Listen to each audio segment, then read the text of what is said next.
ముఖ్యమంత్రి ఈరోజు రాష్ట్ర జేఏసీ పిలుపు మేరకు గౌరవ ప్రజాప్రతినిధులందరికీ కూడా మెమోరాండం ఇవ్వాలని డిమాండ్లైన మనం కోరుకున్నటువంటి అంశాలు 57 అంశాలు, కొన్ని ఆర్థికంగా లేనిటువంటి అంశాలను ప్రభుత్వం వెంటనే సమస్యలు పరిష్కరించాలని చెప్పి చాలాసార్లు కూడా మనము ఇవ్వడం జరిగింది.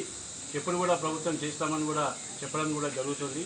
అందుకే రాష్ట్రంలో 206 సంఘాలతోటి మొత్తం అన్ని ఉద్యోగుల సంఘాలు 206 సంఘాలతోటి ఒక జేఏసీగా ఏర్పడి ఈరోజు ఒక కార్యాచరణ అనేది మనం చేయడం జరుగుతుంది. అందులో భాగంగానే ఈరోజు మన గౌరవ ఎమ్మెల్యే గారికి మన డిమాండ్ల యొక్క లిస్టు కూడా ఇవ్వడం జరిగింది. వారు కూడా మన తరఫున రాష్ట్ర ప్రభుత్వానికి నివేదిస్తారని చెప్పి మేము కోరుకుంటూ, అయితే మేము కోరేది ఏమి కూడా గొంతమ్మ కోరికలు కాదు. ఏది కూడా ప్రభుత్వానికి వ్యతిరేకంగా కూడా చేయడం లేదు. మేము ప్రభుత్వ ఉద్యోగులం. ప్రభుత్వం చేపట్టే ప్రతి సంక్షేమ పథకంలో మా వంతు బాధ్యతగా మేము పనిచేస్తాం. అందులో భాగంగానే మరి మేము పనిచేస్తున్నాం కాబట్టి మాకు రావాల్సినటువంటి బకాయిలు కానీ, పెండింగ్ బిల్స్ కానీ, ఇట్లాంటివన్నీ కూడా మాకు చెల్లించాలని, తర్వాత ఆగిపోయినటువంటి డిఏ, తర్వాత ఆగిపోయినటువంటి పిఆర్సీ, తర్వాత ఎంతోమంది రిటైర్ అయినటువంటి వ్యక్తులు 30-35 సంవత్సరాలు పనిచేసి తన సర్వీసులో పిల్లల పెళ్లిలకు కానీ, అనారోగ్య సమస్యలు కానీ, ఇల్లు కట్టుకోవడంలో కానీ రిటైర్ అయిన తర్వాత డబ్బులు వస్తాయనే ఆశతో అప్పులు చేసి రిటైర్ అవుతున్నారు. కానీ ఇవాళ ఎవరికి కూడా రిటైర్ అయినటువంటి బెనిఫిట్స్ ఏమి కూడా రావడం లేదు.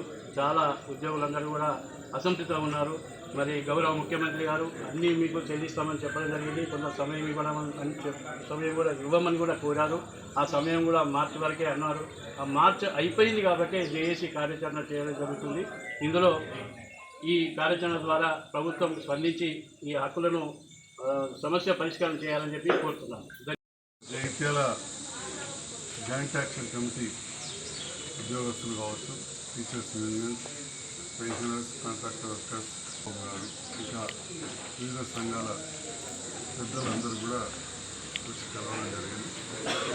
వారు చాలా అంశాలపైన చర్చించి రాష్ట్ర స్థాయిలో ఒక జాయింట్ యాక్షన్ కమిటీ ఏర్పడి జగిత్యాలలో వారు గెలిపించిన శాసనసభ్యులు నేను కాబట్టి నా ద్వారా ముఖ్యమంత్రి గారికి కూడా వాళ్ళ సమస్యలు తెలియజేయాలని చెప్పి నన్ను కోరడం జరిగింది.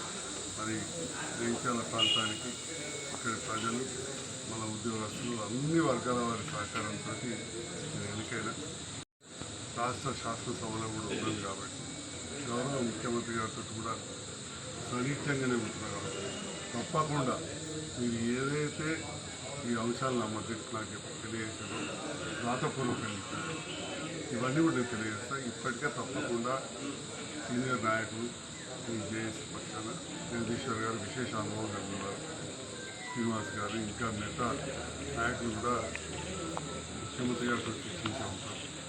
ఈ ప్రభుత్వంలో కొన్ని పనులు లేటుకు కావచ్చు, కానీ గౌరవ ముఖ్యమంత్రి గారు కానీ వివిధ మంత్రుల సబ్ కమిటీలు కావచ్చు, లేదా కొంతమంది గౌరవ పెద్దలు కోదండ రెడ్డి గారు, కోదండరామ్ గారు, అలాంటి వాళ్ళ నేతృత్వంలో కావచ్చు ఎన్నోసార్లు కూడా ప్రతి విషయంలో కూడా చర్చ జరుగుతుంది.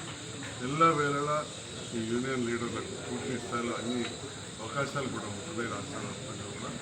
దాంట్లో భాగంగా ఇక్కడ నేను కూడా జగిత్యాలలో విశ్వాసంతో నాకు ఏదైతే ఈరోజు ఈ 57 అంశాలపైన మరి రకరకాల సమస్యలు ఇంకా పరిష్కరించబడాలని చెప్పి తెలియజేస్తున్నారు. ఇది గౌరవ ముఖ్యమంత్రి గారు ఇంతకుముందు చెప్పిన విధంగా సీనియర్